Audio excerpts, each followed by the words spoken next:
নমস্কার বন্ধুরা, মালার রান্নাঘরে আপনাদের সবাইকে স্বাগত। আজকে বানাচ্ছি তেল কই। কই মাছগুলো আমি ভালো করে কেটে দিয়ে পরিষ্কার করে নিয়েছি এবং মাছগুলো ভালো করে কাচিয়ে দিয়েছি যাতে মশলাগুলো ভালো করে যায়। প্রথমেই মাছে লবণ আর হলুদ মাখিয়ে নেব।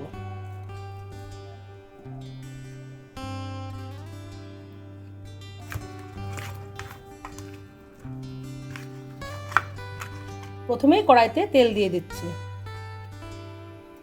এবার মাছগুলো ভেজে নিচ্ছি।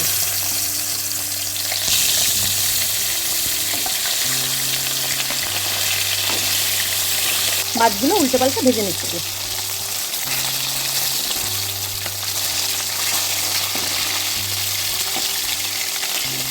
মাছগুলো ভাজা হয়ে গেছে, এবার আমি তুলে নিচ্ছি।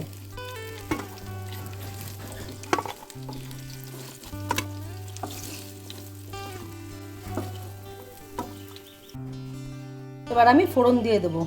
একটা শুকনো লঙ্কা আর একটু গোটা জিরে দিয়ে দিচ্ছি, রসুন বাটা, পেঁয়াজ বাটা। এবার বানিয়ে রাখা মশলার পেস্টটা দিয়ে দিচ্ছি।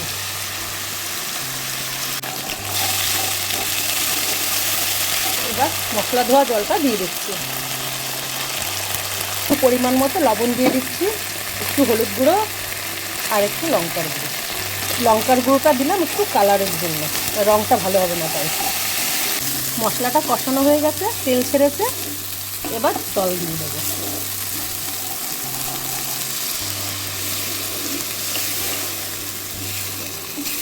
ঝোলটা ফুটে উঠেছে, এবার ভেজে রাখা মাছগুলো দিয়ে দিচ্ছি।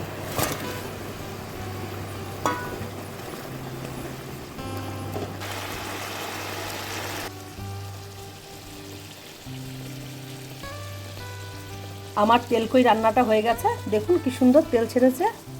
আপনারা এইভাবে বাড়িতে বানিয়ে খাবেন, গরম ভাতের সাথে দারুণ লাগবে। আজ তবে আসি, দেখা হচ্ছে পরের ভিডিওতে। আপনারা সুস্থ থাকবেন, আনন্দে থাকবেন।